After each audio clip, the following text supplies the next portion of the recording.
Hello, Happy Valley. Today's video is on the American artist Grant Woods and his controversial painting, The American Gothic, a painting which subsequently started many riots and outrage among Iowa's Midwestern farmers, where one farm wife was quoted saying that Mr. Woods should have his head bashed in, and another threatened to bite off his ear. However, today it is considered one of America's most iconic paintings, and it is now firmly established in our nation's pop culture. Let's get started. So, Grant Woods was born in Iowa, and he lived on a small farm for the first 10 years of his life. He really loved living on the farm. He enjoyed his family chores. He had goats that he tended after, chickens, turkeys, um, and he enjoyed the simple life of being a farmer. And he also, and besides farming, he loved art, and this developed early in his life. He drew everything he saw in nature around him. He enjoyed drawing the farm animals, the houses, the trees, and chickens. Chickens were one of his favorites to do. His art supplies were simple. He had to use the things and be practical, use things around him. So he used cardboard from Cracker Jack boxes or boxes that food items came in, and he would use the burnt matchsticks that his mother gave him from the stove. So they would, the stove, you had to have a match to light the stove, and he would use those. So it was like charcoal that he would use on the cardboard boxes. Unfortunately, though, when Grant was about 10 years old, his father died.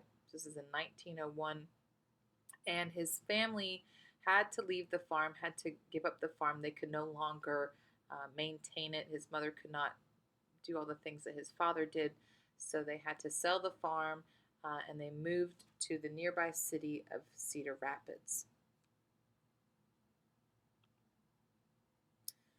When Grant was in eighth grade, he entered one of his drawings in a nationwide art contest.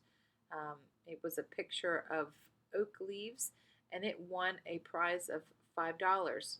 Now you might think that's funny, but this is in you know 1900s. So $5, today would be about 150 bucks to a kid. That's gold. And this kind of sparked Grant's art life. He really started selling paintings even during his high school years. When they moved to Cedar Rapids, it was hard on Grant. He was accustomed to living on the farm, and he really, really missed that lifestyle. Missed, working with the animals and drawing the scenery that he enjoyed. So this really just fueled his desire to paint more of what he loved. These are all paintings on here by Grant Woods, except for this. This is obviously the quarter. So in Iowa, when they did all the 50 states and the quarters for each state, this is the Iowa one. And you can see down at the bottom right, they have paid homage to Grant Woods because they are proud that he is from Iowa. This is a painting by Grant Woods of Cedar Rapids, and I don't know if you've seen Beetlejuice, but it always reminds me of the little village that they built in Beetlejuice, or the town that they built. It just looks like a painting of it. And this is again another painting by Grant Woods of the farm life. So Grant's art was based on the places around him, the people that he was closest to. So his paintings featured a lot of his family members, friends, and then memories of his youth, and things like that. So this woman holding the plant, this was his mother. And I believe this is a family friend holding the chicken.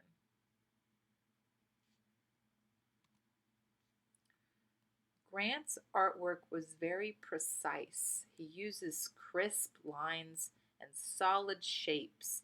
Um, he wants to paint familiar subjects like trees and farm life, but it wasn't always realistic looking. It's very crisp and sharp. If you look at the trees, they're made up of many circles or many spheres. They don't look natural to them. Also, everything is very crisp and lined work. And this, really wasn't popular at the time that he was painting this kind of thing. But that's what's great about him is he didn't want to follow what was popular at the time. He wanted to paint what he enjoyed, what he loved to paint. Here's some more. This is the George Washington and the Johnny Appleseed. I believe it is. I don't know the exact title of this painting, but here is a picture of Grant Woods painting it, and then the actual painting is on the top left-hand side. Now again, this is really what was popular during the 1920s and the early 30s, was this art style known as Cubism or abstract art. So artists would paint familiar subjects, but they would alter them. They'd make them look strange. They would use shapes. They'd use forms and colors to modify. And this did not interest Grant at all. He was not into this style of art. And it wasn't just Grant that was like this. This was other American artists. And this idea of art was really set for the European standard. And in America, at the time, in the 1920s and 30s, when we're talking about art, they were heavily influenced by what was going on in Europe, except Grant and a lot of other American artists. They were getting tired of this. They didn't want to do what everyone else was doing, and they wanted to do their own thing and branch off from this. And this is where the Americans, started to develop their own particular art style and separate themselves from the European standard. Again, this was what was going on in Europe. Okay, this Cubism, this abstract art. And that did not interest the American artists, especially out in the Midwest. So we have something called regionalism. And regionalism is sometimes referred to as America's first style of art, uniquely American style of art, not set from the European standards. And regionalists, these were artists who painted natural landscapes. People from the Midwest, so like Missouri, Kansas, especially Iowa. In this area, these people, they wanted to paint natural landscapes, people of the Midwest. And so they started developing their own style of art, and that's where we get regionalism, sometimes referred to as America's first real unique style of art. And if you've ever been out west, you ever experienced out that way, what happens weather-wise? What happens out there, usually in the month of May?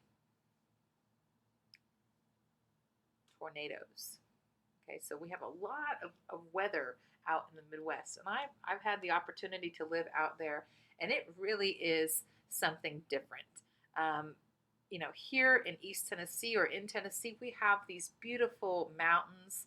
We have a lot of trees, and we had the ground is broken up with different heights. Out west, it's flat as the day is long. And you can see for miles and miles and miles because you don't have this mountainous terrain. You don't have a lot of trees. So you get a lot of, wind picks up there. You get a lot of really bad storms out in the Midwest. And this is the kind of stuff that these regionalists loved to paint. So these are paintings not by Grant Woods. These are other artists, other regionalist artists. This is by Thomas Benton and John Curry. And this is the type of stuff that these artists were wanting to recreate. We have a lot of storms. We have a lot of damage from storms, animals, landscapes, the people of the Midwest. This was what the Americans wanted to paint, not the European Cubism and abstract art. This was not something that was really driving their work. So it kind of brings me to one of the most iconic images of American culture, and that would be Grant Wood's American Gothic painting. So the story of the American Gothic begins with a white trimmed cottage in Eldon, Iowa. And again, Woods was an Iowan-born artist. However, he had the opportunity to go to Europe and to see a lot of architecture um, in Europe, and he was inspired by Gothic architecture. And this house is actually called a Carpenter Gothic. It's built in a Gothic style. It's really that window up there, if you see at the very top, it has kind of a Gothic style to it. Oops. So anyway, and that house, one day Grant was driving by or walking by, and he happened to see this house, and it sparked his interest. It reminded him of a lot of the Gothic architecture that he saw in Europe. So he said, "That's it. I want to paint that house." He was quoted saying, "I wanted to paint the kind of people I fancied should live in this house." And that was it. So he recruited his sister, her name was Nan, to model as the woman. And he recruited his Cedar Rapids dentist to model as or pose as the man in the image. Now, all three elements of this, the house, his sister, and the dentist, they all pose separate. None of them pose together. They never stood in front of the house. Oops, so here we go.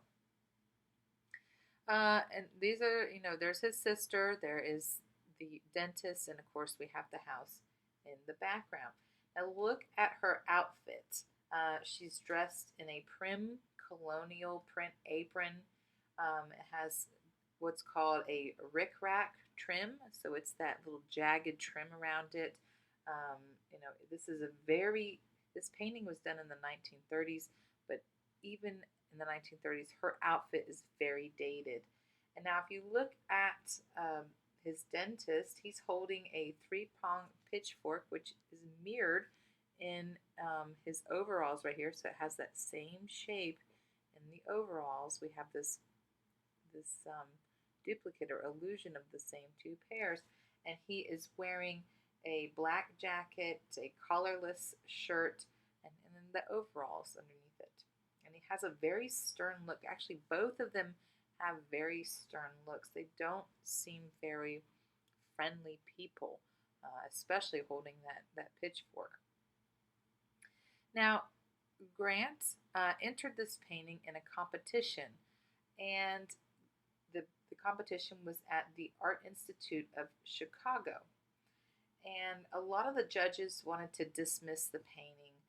They thought it was kind of a satire or it was comical even when they looked at it, and they wanted to kick it out of the contest, but there was a patron there. A patron is somebody who's big on the arts.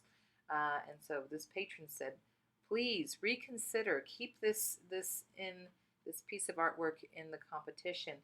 And they listened to this person, and in the end, Grant won third place. He won a bronze medal and about $300. Now you might think $300, but this is during the Great Depression. If you remember, the stock market crashed in 1929. This is 1930, so it's right around that same time. People are struggling to make ends meet, so $300 was a substantial amount of money. And today that would be about $4,500. Can you imagine winning that? That would, take care of you for quite some time. So this painting, and then actually, the same patron convinced the Art Institute that they needed to purchase this painting from Grant Woods, and they needed to keep it in their collection. And it's still there today. You can actually go to the Art Institute of Chicago and see this painting within the museum walls. So the image became famous through newspapers.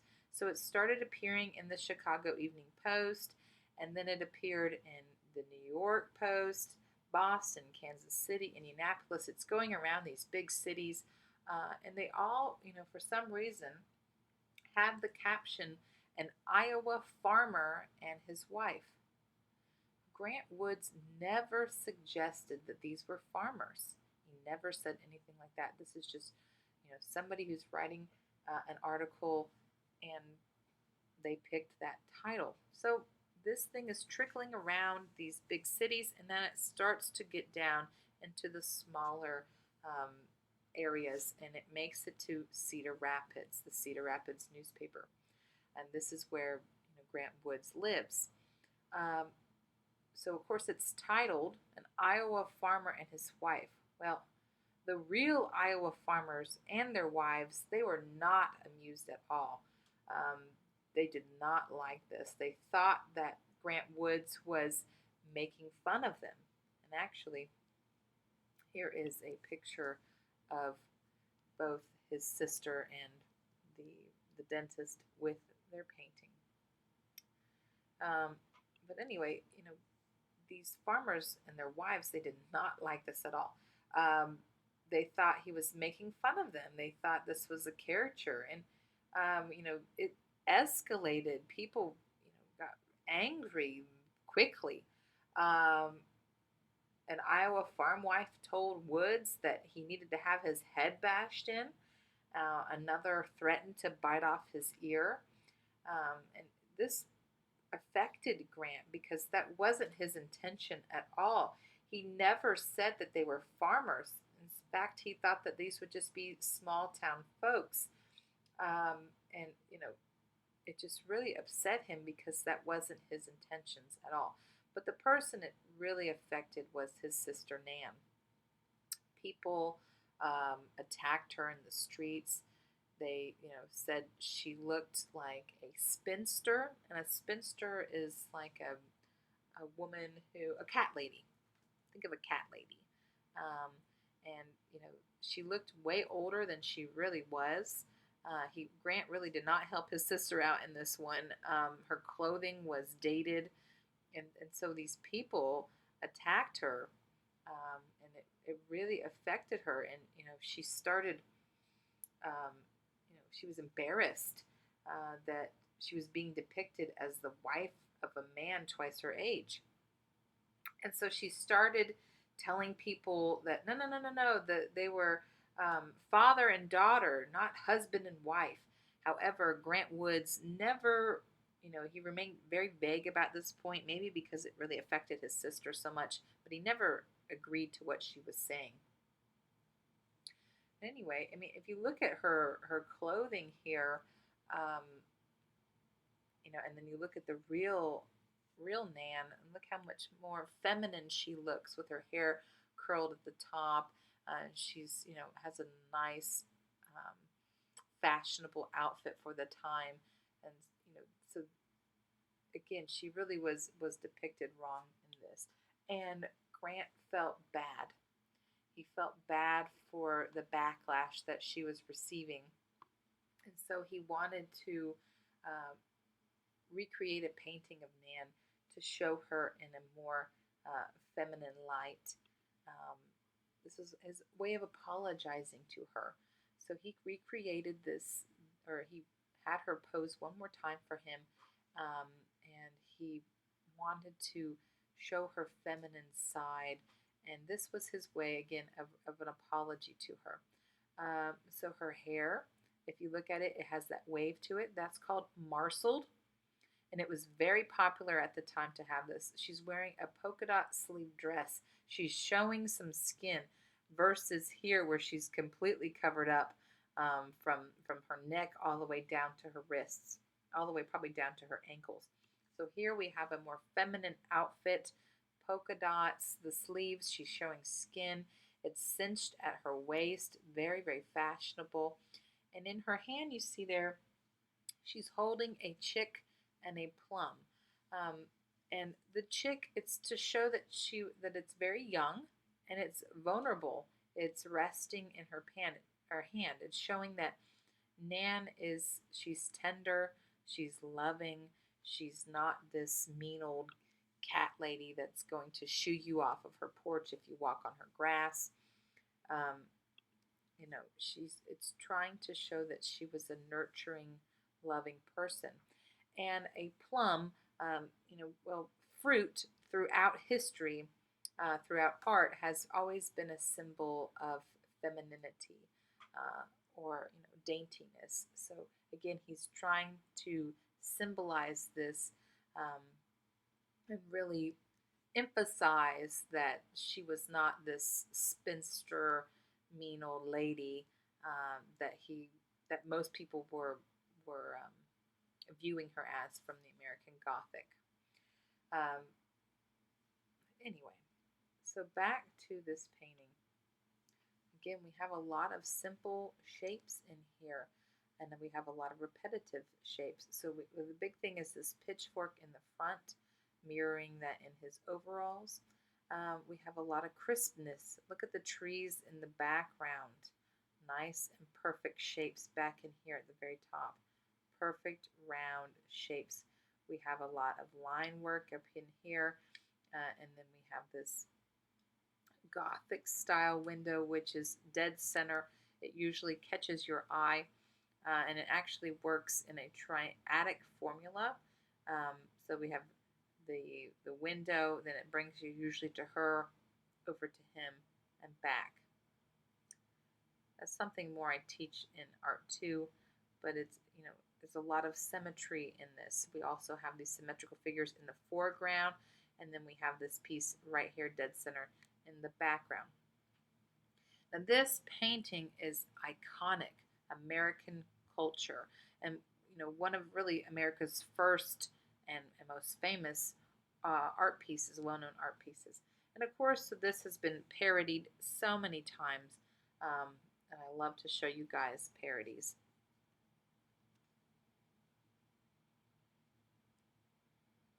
Of course, who doesn't love SpongeBob and Patrick? And I love how they've got him holding a spatula. And then, of course, you got to have The Nightmare Before Christmas, Barbie and Ken. And then look at this one, Miss Piggy and Kermit. Why is Miss Piggy holding the pitchfork? Why is Kermit on the left-hand side? If you said because Miss Piggy, is the pants, where's the pants in the relationship, she's the man of the relationship, that's what I get from this piece. Who doesn't love a good zombie? And then, of course, if you're an Office fan,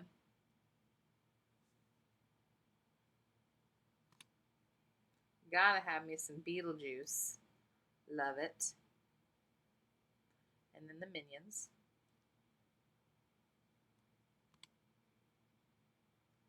Lightsabers. Misfits, being the punks.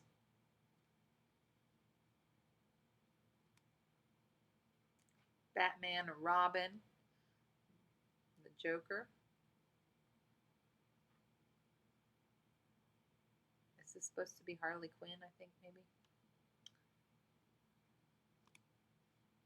Beavis and Butthead, Simpsons. And if you've ever seen the movie,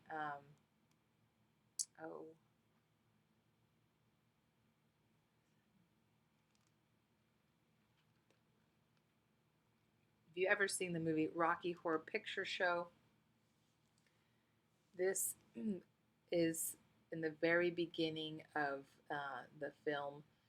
They're at a wedding or whatever, and they come out and they're dressed identical to the American Gothic, even with Gothic windows on the right hand and left hand side. And then the picture, the painting, appears one more time, somewhere near almost the end of the film, when they're actually in the mansion. And of course, I had to throw this one in here because it is 2020. So, American Quarantine.